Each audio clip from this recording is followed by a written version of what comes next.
All right. Good morning, everybody. Today is Friday, May 11th, 2018, and this is Before the First Cup with Jules here on UCY.TV. Happy Friday, everyone. It is a chilly 46 degrees, but sunny here in upstate New York. So where do we leave off on Wednesday? We titled the show Germ Warfare, Insect Vectors, Gene Edits, P3, Reigning Viruses, and Phages. We had taken a look over the last few days at some of the things going on at Fort Detrick, and there was an article that came out about ticks and Lyme disease and how it is epidemic in this region. And we're going to talk a little bit more about viruses. Something that we had run across in our research was these viruses that are specifically targeted to attack bacteria, and we found out they've been using them for over 100 years. Started overseas, and they were using them in Russia to treat infections on the battlefield and things of that nature. But then the advent of antibiotics came along, and research, wink, was pretty much discontinued because there was no money in it. But don't think that for a minute.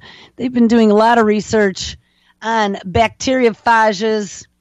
So what we're going to take a look at today is a couple more of the applications, horrifying applications, that I discovered as I dug into it a little bit more. There's a document that I want to take a look at to help you understand why I think phages are a big deal. They are able to take the mechanism of a virus and the way viruses reproduce and hijack another organism. And in this case, of course, it may be bacteria, and it may be beneficial in some uses for humans and animals and crops. But it can also be used to do things that maybe we weren't so knowledgeable about, maybe things that we didn't know that they were doing. So let's look at this document. This is out of a publication called Boundless Biology, Virus Infections and Hosts. We're going to go back to some of the basics. Steps of virus infections. Viral infections involve the incorporation of viral DNA into a host cell, replication of that material, and then the release of new viruses. And they actually hijack the host's cells. Some of the key points are viral replication involves 6 steps. That is attachment, penetration, uncoating, replication, assembly, and then release. During the attachment and penetration, and if you remember some of the pictures that were included in some of the articles over the last show of what a bacteriophage looks like, it actually looks like a little nanorobot. And as a matter of fact, they have been creating little nanorobots with phages. Phages are only about 200 nanometers, I read the other day. But also another key point, during the attachment and penetration, the virus attaches itself with its little legs and its tail to a host cell and then injects it, boop, with genetic material. And that payload could be anything. During the uncoating, replication, and assembly, the viral DNA or RNA, depending on what it has in its little payload called a capsid, incorporates itself into the host cell's genetic materials and then induces it to replicate the viral genome. During release, this newly created virus is released from the host cell either by causing the cell to explode because it's reproduced so much that the cell can't hold anymore, waiting for the cell to die, or by budding off through a cell membrane to create another replicated cell that then grows the viral DNA. The virus must use cell processes to replicate, so it is a what do they call them? Things that feed on other things, but not in a beneficial way. The viral replication cell cycle can produce dramatic biochemical and structural changes in the host cell, which may cause cell damage. These changes, called cytopathic changes, can change cell functions or even destroy the cells. And some infected cells, such as those infected by common cold viruses known as rhinovirus, die through what is called lysis, and that is where the cell explodes, or apoptosis, which is the programming cell death or cell suicide, releasing all of the progeny that it created at once. The symptoms of viral diseases results from the immune response to the virus after it explodes in your body, which attempts to control and eliminate the virus from the body, and cell damage caused by the virus. But many animal viruses, such as HIV, leave cells infected, and the immune system then looks for a process known as budding, where the virions leave the cell individually. During the budding process, the cell does not undergo death and is not immediately killed. However, the damage to the cell that the virus infects may make it impossible for the cell to function normally, even though the cells remain alive for a period of time. Most productive viral infections follow simple steps in the virus replication cycle. They would be attachment, penetration, uncoding, replication, assembly, and then release.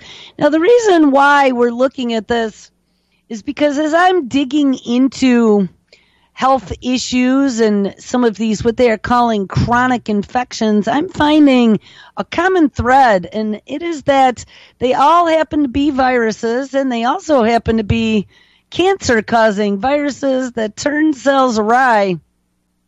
It's very disturbing to me because they seem to be quite epidemic across the planet and cause these long-term degenerative diseases. And we're going to start looking at some of those maybe on Wednesday in the next show. All right, so now here's another publication called Bright Hub that looks at the differences between the two types of cycles that viruses go through. And one is called the lytic cycle, and that's where it grows and grows and grows inside the cell until it explodes. And then the other is called the lysogenic cycle, and this is where it buds and causes the cell that has been infected with the viral DNA that actually incorporates itself into the cell's DNA to reproduce over and over. So you have many cells that have this DNA from the virus in it replicating in the organism. In viral replication, the lytic and the lysogenic cycles are two different methods of viral replication. While they are different, they can be interchangeable, or the replication can involve both methods in separate phases of the virus. To start with, the virus has to infect cells, so the virus attaches itself to the outer cell wall and then releases enzymes that weaken the cell wall. Then, depending on whether it is a DNA or an RNA virus, the virus injects its double-stranded DNA or its single-stranded RNA into the cell. In the lytic cycle, which is considered the main cycle in a viral replication, once the viral DNA enters the cell, it transcribes itself into the host cell's messenger RNA and then uses it to direct the ribosomes. The host cell's DNA is destroyed and the virus takes over the cell's metabolic activities. Now, this is a total hijacking of biology. Now, people, it gets even scarier than this because they've been genetically engineering these things. Wait till you hear what they're doing with them now. The virus begins to use the cell's energy for its own propagation. Hence, you, the individual that's infected, starts to feel really run down and your immune system starts to overreact. You end up with things such as autoimmune disease.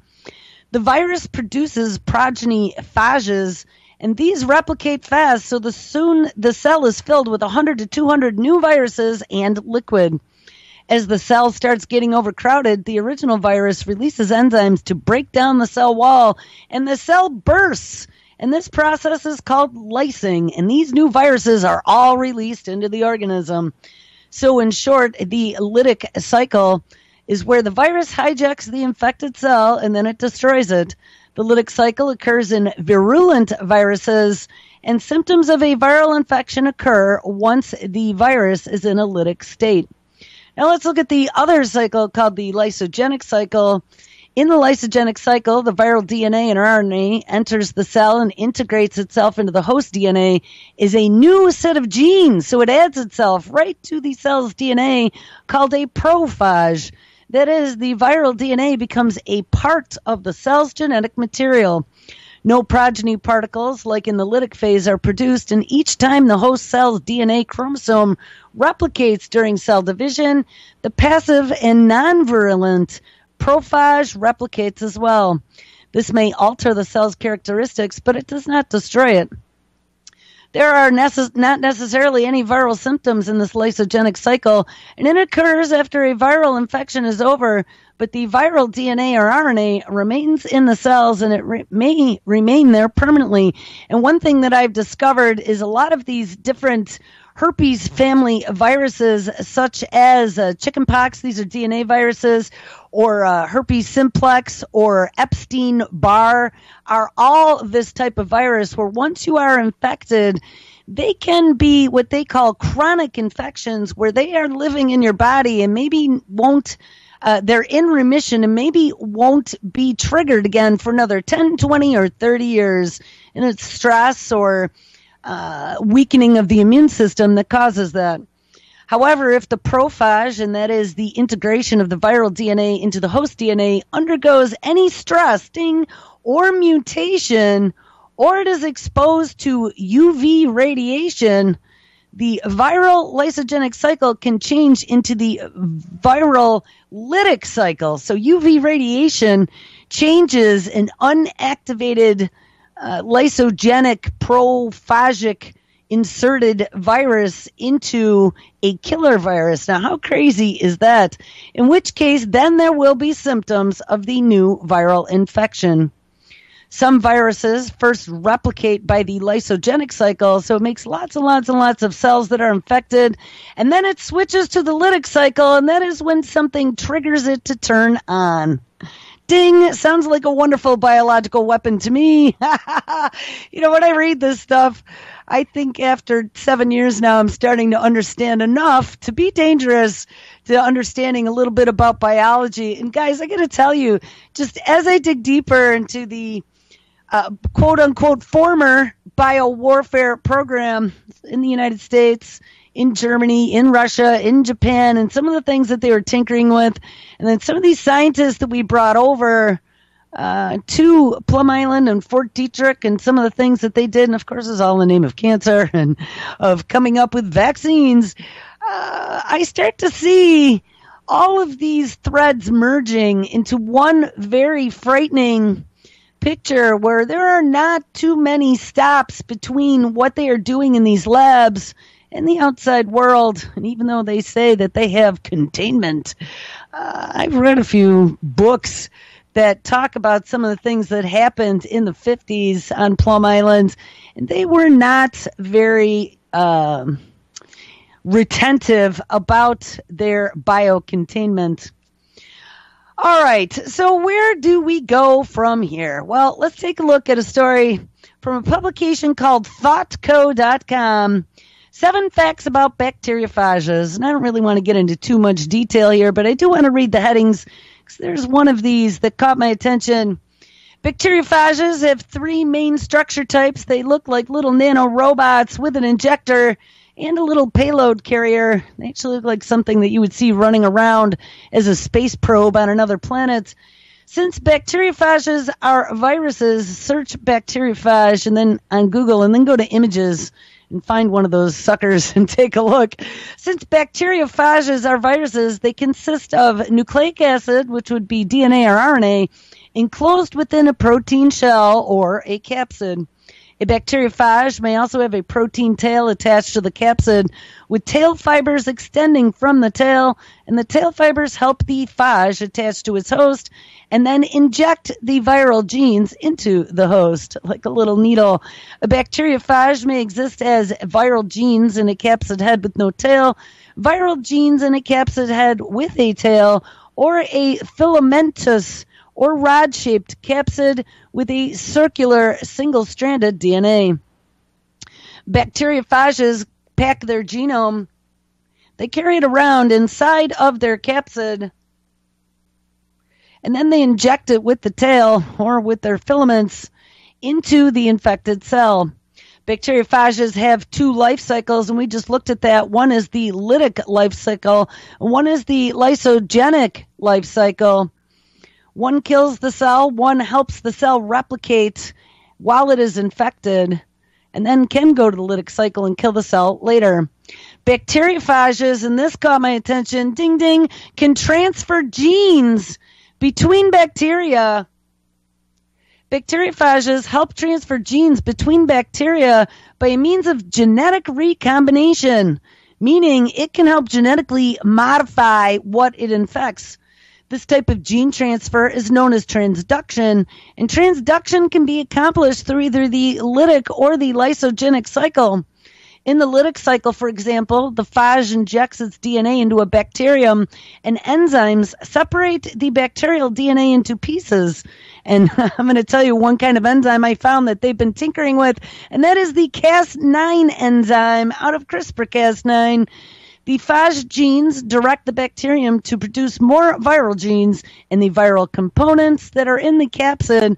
And as these new viruses begin to assemble, bacterial DNA may inadvertently become enclosed within the viral capsid. In this case, the phage possesses bacterial DNA instead of viral DNA.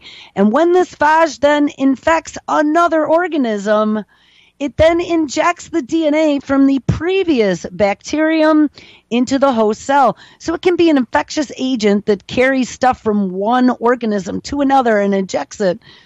The donor bacterial DNA, and that's a nice way to put it, then becomes inserted into the genome of the newly infected bacterium by a process called recombination. And that is something that they also do in vaccines. Now, here's another big one. Bacteriophages can make bacteria, harmful to humans. Wait a second. Didn't we just find out on Wednesday that they were talking about using bacteriophages to kill harmful bacteria to humans? Well, it can also make bacteria more harmful to humans. Bacteriophages play a role in human disease by turning some harmless bacteria into agents of disease. Bioweapons. And because bacteria species, including E. coli, Streptococcus pyogenes, which is flesh-eating disease, and Vibrio cholerae, which is cholera, as well as Shigella, which causes dysentery, to become harmful when genes that produce toxic substances are transferred to them via bacteriophages. These bacteria are then able to infect humans and cause food poisoning and other deadly diseases. But wait, there's more. Bacteriophages, though, this double-edged sword, can also be used to target superbugs.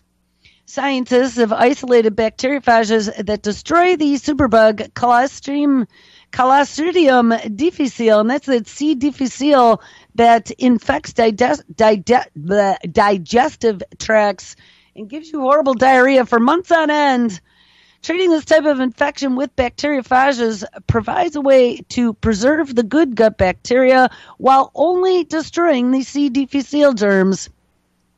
Bacteriophages are seen as a good alternative to antibiotics, and especially bacteria that are now antibiotic resistant. And due to antibiotic overuse, resistant strains of bacteria are becoming more and more common, so we're going to have to use more and more phages to cure you. Bacteriophages are also being used to destroy other superbugs, including drug-resistant E. coli as well as MRSA. And last but not least, if this sales pitch didn't sell you yet, it also is going to help save us from climate change. And you knew that was coming. Bacteriophages play a significant role in the world's carbon cycle. Bacteriophages are the most abundant virus in the ocean, and phages known as peligophages infect and destroy the SAR-11 bacteria. These bacteria convert dissolved carbon molecules into carbon dioxide and then influence the amount of available atmospheric carbon. So I bet Billy Gates is involved in this one somehow. Peligophages play an important role in the carbon cycle by destroying the SAR-11 bacteria, which proliferates at a very high rate, and it is very good at adapting to avoid infection. Peligophages keep SAR-11 bacteria numbers in check, ensuring that there is not an abundance of global carbon dioxide production. So maybe we should release billions of these into the environment and see if it can fix our climate change. I mean, guys, I don't put it past them. I mean, with things that are of the nanoscale, we have no idea what they are doing or what they are releasing. And by the time we figure out what has been let out of the bottle, it is going to be too late. So here's now out of a publication called Cell.com, Trends in Biotechnology. The title really caught me, and the fact that it was written in May of 2006. This is 12 years ago. I can't afford this entire publication for $350, whatever it is, but we can at least read the abstract. It is titled Bacteriophages in Biotechnology, Vaccines, Gene Therapy, and Antibacterials. In recent years, it has been recognized that bacteriophages have several potential applications in modern biotechnology, and they have been proposed as delivery vehicles for proteins and DNA vaccines, as well as gene delivery for therapy, as well as an alternative to antibiotics and for detection of pathogenic bacteria, as well as tools for screening libraries of proteins, peptides, or antibodies. This diversity and their ease of manipulation and production means that they have potential uses in research, therapeutics, and manufacturing, both in biotechnology and in the medical fields. And I am sure the armed forces are interested as well. It is hoped that with the wide range of research, therapeutics, and manufacturing, clinicians and scientists, as well as biotechnologists, will currently be researching and putting phages to practical use and are able to pool their knowledge and expertise, thereby accelerating toward progress of further development in this exciting field of biotechnology. Yeah, let's just keep going. So here we go. Now, this is September 2nd, 2015, so only 3 years ago. Phage protein-targeted cancer nanomedicine. Oh, you knew they were going to put it toward cancer. Nano-encapsulation, which is something that we have talked about before, of anti-cancer drugs, improves their therapeutic indices by virtue of enhanced permeation and retention effect, which achieves passive targeting of nanoparticles in tumors. This effect can be significantly enhanced by active targeting of nanovehicles to tumors, and numerous ligands have been proposed and used in various studies, with peptides being considered attractive alternatives to antibodies, and that is using proteins, of which the capsid on the phage is all protein. This is further reinforced by the availability of peptide phage display libraries, which offer an unlimited reservoir of target-specific probes. And in particular, landscape phages with a multivalent display of target-specific peptides enable the phage particle itself to become a nanoplatform and creating a paradigm for high-throughput selection of nanoprobes, setting the stage for personalized cancer management. Yeah, that means they want to get it inside of you. And despite its promise, the conjugate of combinatorial chemistry and nanotechnology has not made a significant clinical impact in cancer management due to the lack of using robust processes that facilitate scale-up and manufacturing. We'll get DARPA and the Weiss Institute on it, and Georgie Porgy Church, and they'll fix your problem. To this end, we are proposing the use of phage fusion protein as the navigating module of novel targeted nanomedicine platforms, which are described in this review. And this is a very long review, so I don't know if we're going to read all of it. But needless to say, back in 2015, they already were talking about encapsulating nanoparticles inside of a phage and then using that to target cancer. And we also found out that they want to use phages to kill virulent bacteria such as E. coli as well as Staphylococcus. Well, here's out of a publication, Nature.com, Genetic Engineering of a Temperate Phage-Based Delivery System for CRISPR-Cas9 antimicrobial against Staphylococcus aureus. And this was published August 26th, 2016, accepted February 16th, 2017, published March 21st, 2017.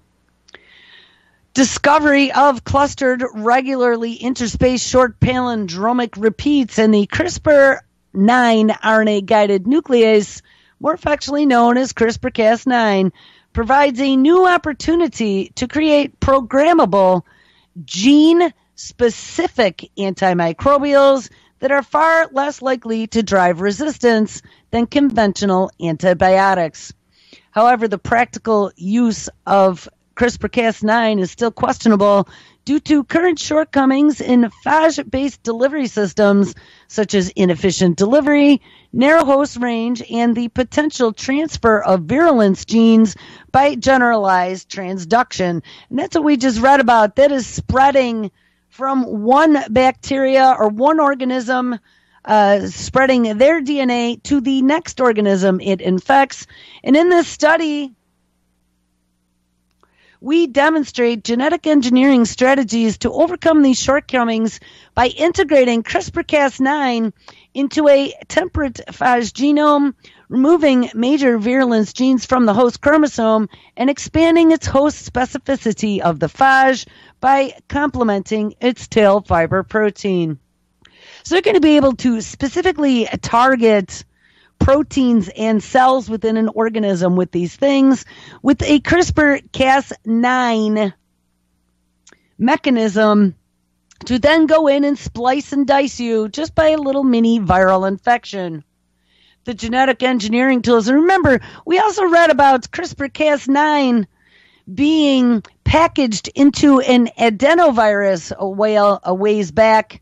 And that adenovirus infection just looks like a little common cold, but once infected, it then can go to work within the organism. The genetic engineering tools and resources established in the study are expected to provide an efficacious and safe CRISPR-Cas9 antimicrobial broadly applicable to Staphylococcus. Now, here's one thing I want to point out. If you haven't figured this out over the last bunch of shows where we've talked about the former, quote-unquote, former biowarfare program and how places such as Fort Detrick got into genetic engineering back in the 70s, and they were tinkering around with things such as E. coli, and they made it a cancer center, so it's all a name to cure cancer. This research has been going on, and our biowarfare projects never ended. Guys, when they find out ways to infect cells, of course they're going to spin it in a way to make it look like it's all for your benefit and to get it into an organism to cure things such as cancer and horrible infections like Staphylococcus or E. coli. This is not necessarily in our best interest. Once they crack all of the keys of biology, this could be used as a super stealth mutant weapon. Now, let's get to another publication. This is out of the National Institute of Health, and it was submitted by a group called Frontiers in Microbiology, April 4th, 2017. And it is titled Phages in the Human Body. Well, yeah, this is something we probably want to take a look at, huh? As they're only talking about bacteria and curing cancer of the human. Bacteriophages, which are viruses that infect bacteria, have reemerged as a powerful regulator of bacterial populations in natural ecosystems. Phages invade the human body just as they do other natural environments to such an extent that they are the most numerous group in the human virome. This was only revealed in recent magnogenetic studies, despite the fact that the presence of phages in the human body was reported decades ago. The influence of the presence of phages in humans has yet to be evaluated, so don't worry about it, Johnny. But as in marine environments, a clear role in the regulation of bacterial populations could be envisaged that might have an impact on human health. Moreover, phages are excellent vehicles of genetic transfer, ding ding, and they contribute to the evolution of bacterial cells in the human body by spreading and acquiring DNA horizontally. The abundance of phages in the human body does not pass unnoticed, and the immune system reacts to them, although it is not clear to what extent, so we need to do more mad science experiments to find out. And finally, the presence of phages in human samples, most of which is not considered, can influence and bias microbiological and molecular results. And in view of evidence, some studies suggest that more attention needs to be paid to their interference. And one of the questions that I have been asking is how these contribute to illness and how many of these viruses that are in our body and are incorporated into our DNA were accidentally, incorporated or maybe on purpose. Bacteriophages were discovered in the second decade of the 20th century, and it was initially suggested that they would use lice pathogenic bacteria as a treatment of infectious disease. However, this idea was rapidly abandoned in Western countries due to the introduction of antibiotics. But for decades, phages have been the most common model for study of viruses and their replication cycles. And studies of certain model phages have contributed significantly to the advancement of molecular biology. For example, in identifying the basis of genetic material as the code of nucleotide triplets of individual amino acids, the restrictions of enzymes, and moreover, the first sequenced genome was that of an E. coli phage. But for some years, the interest for phages was limited to ecological studies and proposals for their use in fecal pollution. And in general, bacteriophages have deserved less interest in comparison to their bacterial hosts or animal viruses. So phages is a part of human and animal microbiota, and that would be in your gut bacteria.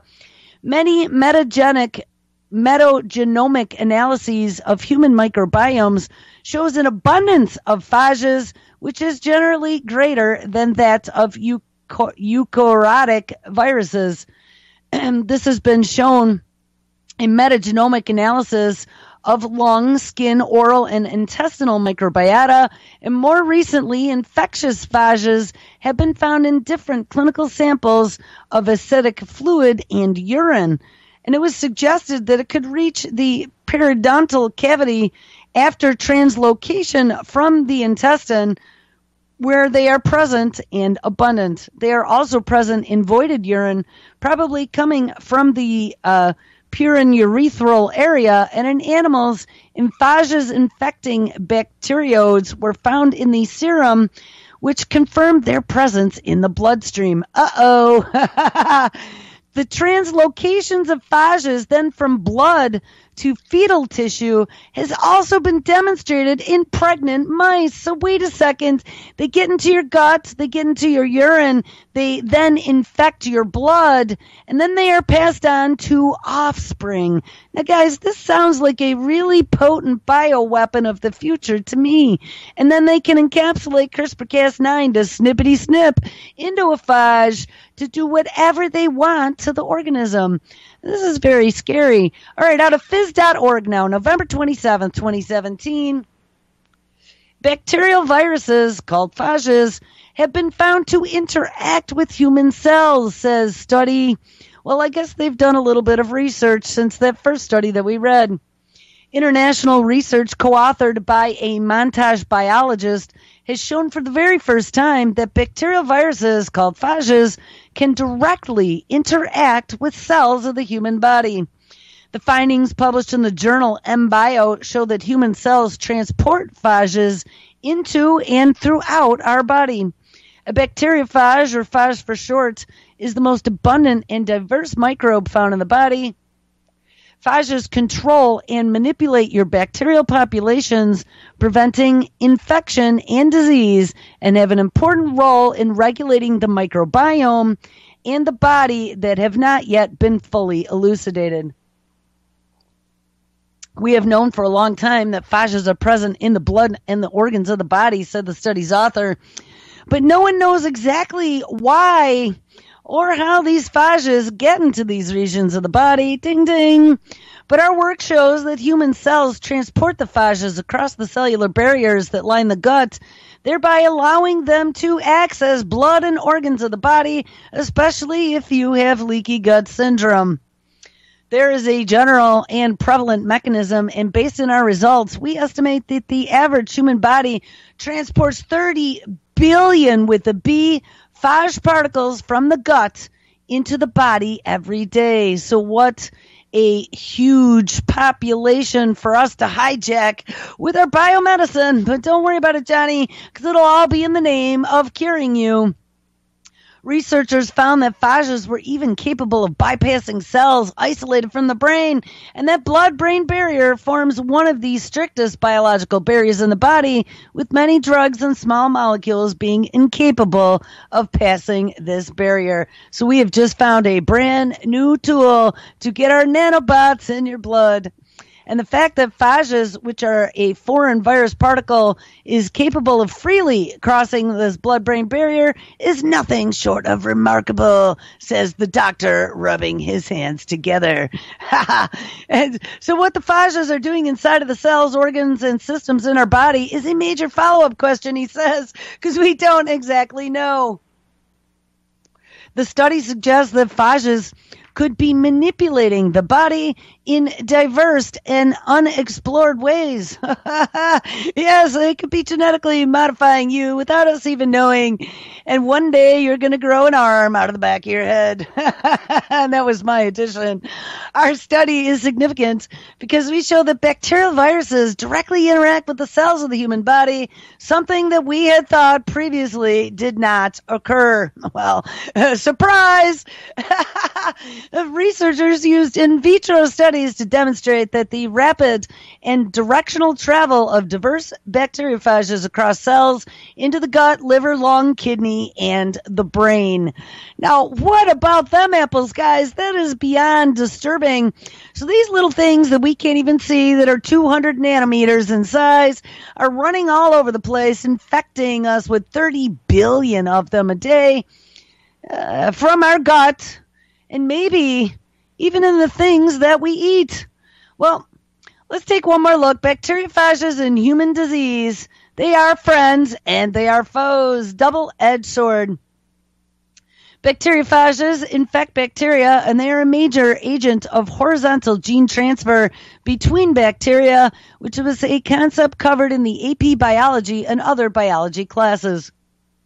And this must be out of Carolina University. It's carolina.com, teacher resources.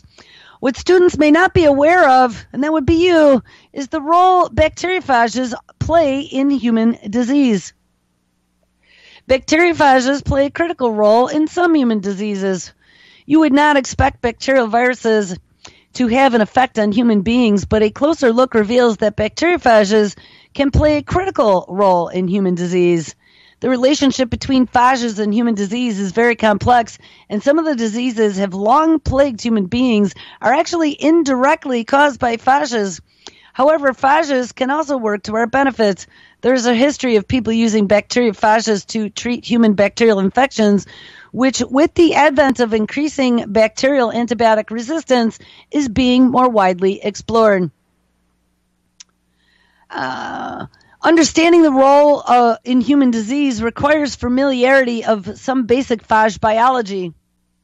The phage consists of a genome packaged inside of a capsid, and the capsid is the container comprised of phage proteins, and the phage has several different infection cycles, two of which are the lytic and lysogenic life cycles. We've already looked at those. During either type of life cycle, phages may acquire genes not originally part of their genome, and this process, referred to as transduction, can occur as a result of the lytic or the lysogenic infection.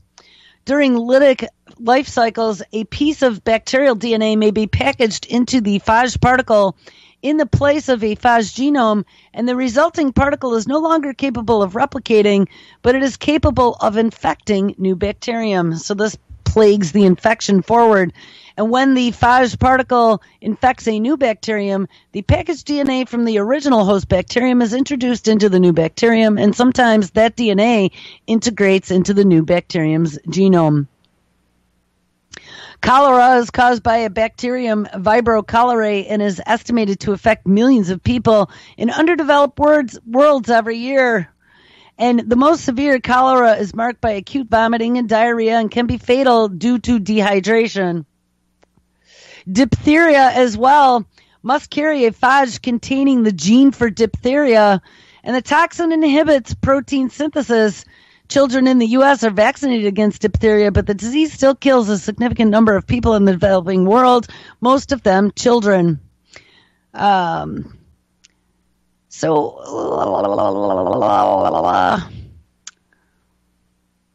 look at another story, because we know phages can make bacteria more virulent, and they infect the human body. They can get into all of our systems.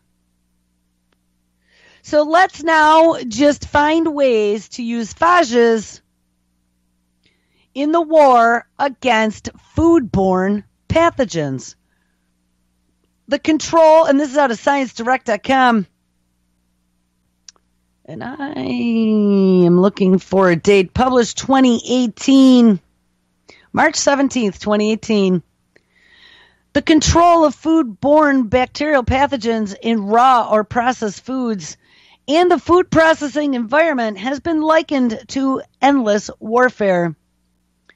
Phages lytic to foodborne pathogens have been weaponized and provided to the food industry to support frontline efforts against impeccable enemies, including Salmonella, Shigella, Listeriosis, and Shigella toxigenic E. coli.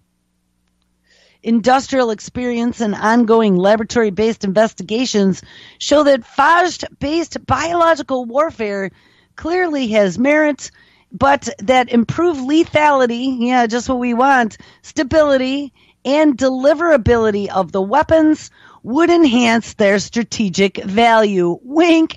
Yes, let's make them more virulent and lethal so we can sell them to the federal government. That's what my takeaway was of that paragraph. The present paper summarizes recent research contributing to the improvement of phage-based weapons by the expansion of a host range to increase its lethality, hardening of the phage ammunition against harsh battlefield conditions, and by their development of means to guide and deliver the phage to its targets. Yeah. Ding, ding, ding. The use of bacteriophages as a therapeutic agent for control of infections of bacterial diseases was proposed soon after their co-discovery 100 years ago.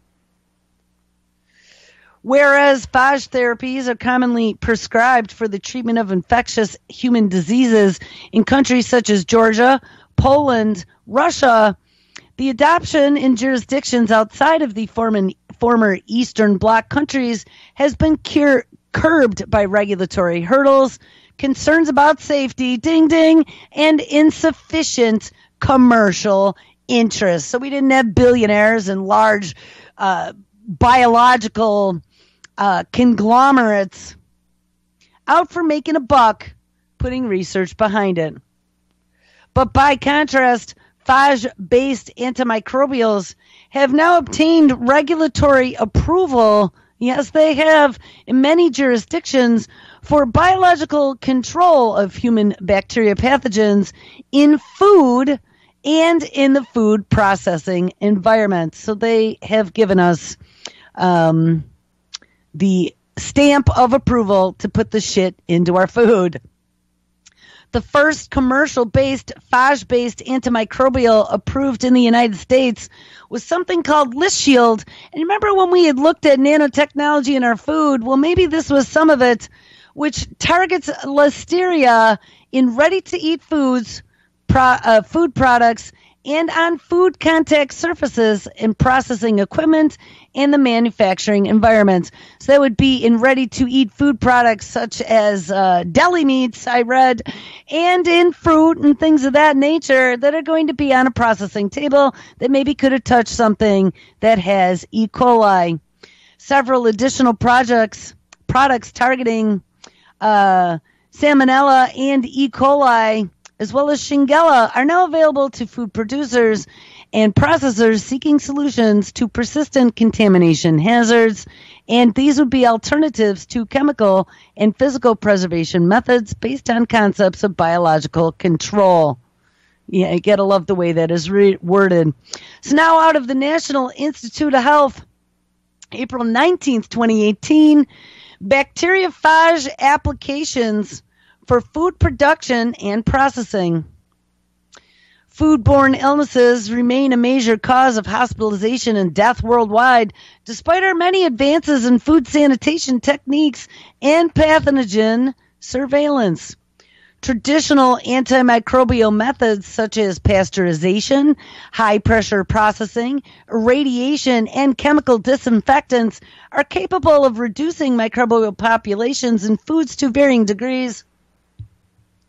But they also have considerable drawbacks, such as large initial investments, potential damage to processing equipment due to their corrosive nature, and the deleterious impact on organoleptic qualities, which could possibly affect the nutritional value of foods.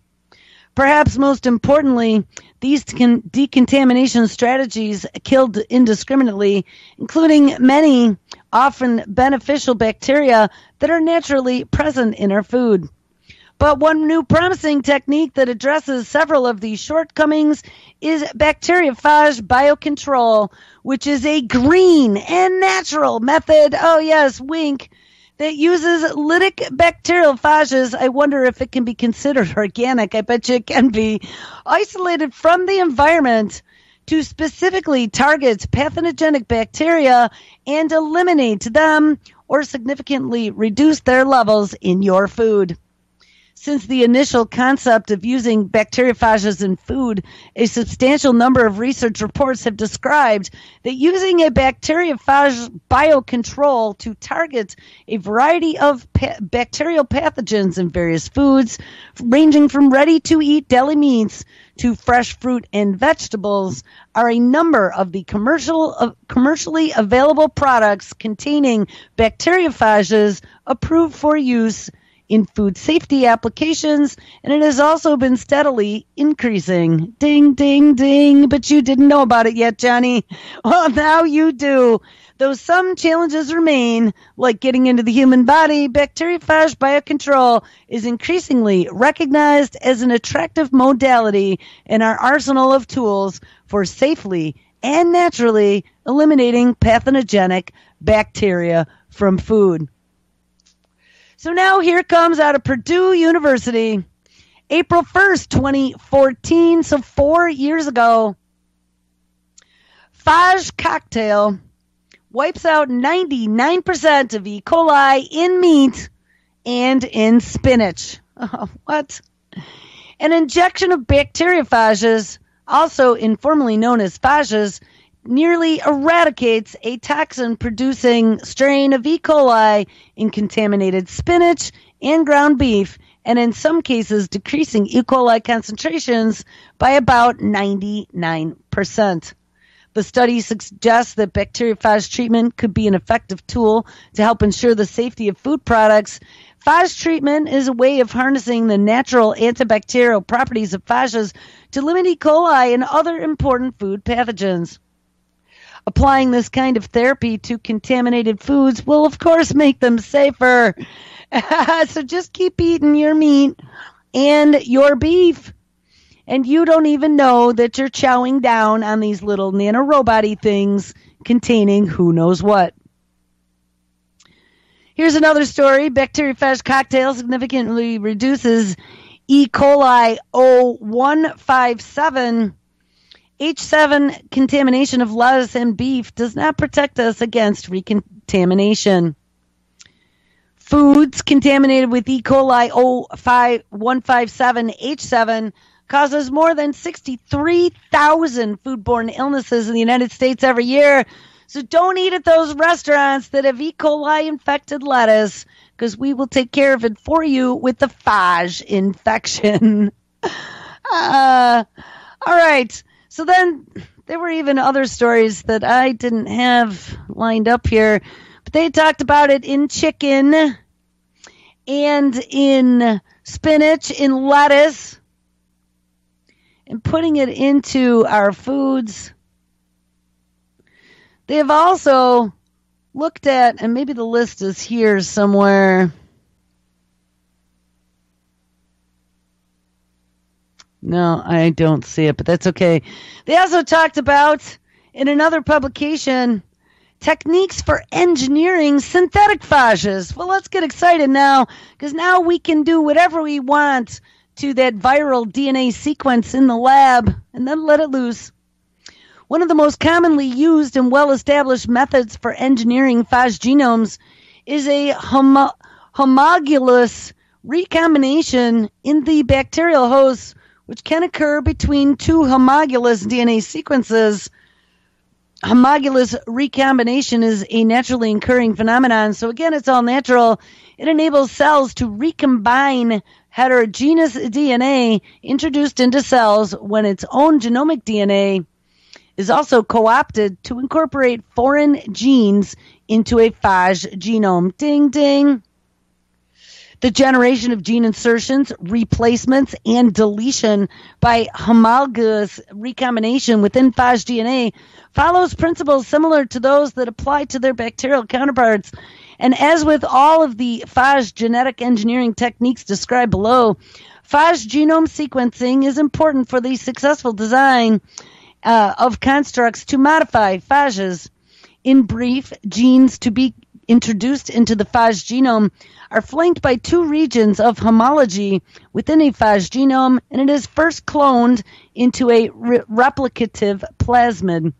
The homologous region determines where in the phage genome the foreign gene will be incorporated, and the bacterial host harbors the donor plasmid and then is infected by the phage to be engineered. I mean, guys, they are doing genetic engineering with these little nanobot, genetically modified synthetic phages that they are getting into biological organisms. What could go wrong? Well, here's another one out of the National Institute of Health from 2008 called BRED, B-R-E-D, a simple and powerful tool for constructing mutant, yes, I said mutant, and recombinant, and they'll be mixing together a bunch of different DNA, bacteriophage genomes. Advances in DNA sequencing technology have facilitated the determination of hundreds of complete genome sequences, both for bacteria and their phages.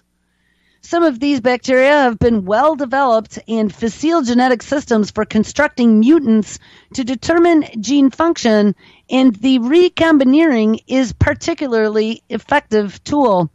However, generally acceptable methods for constructing defined mutants of bacteriophages are poorly developed, in part because of the inability to select markable markers such as drug resistance genes during viral lytic growth.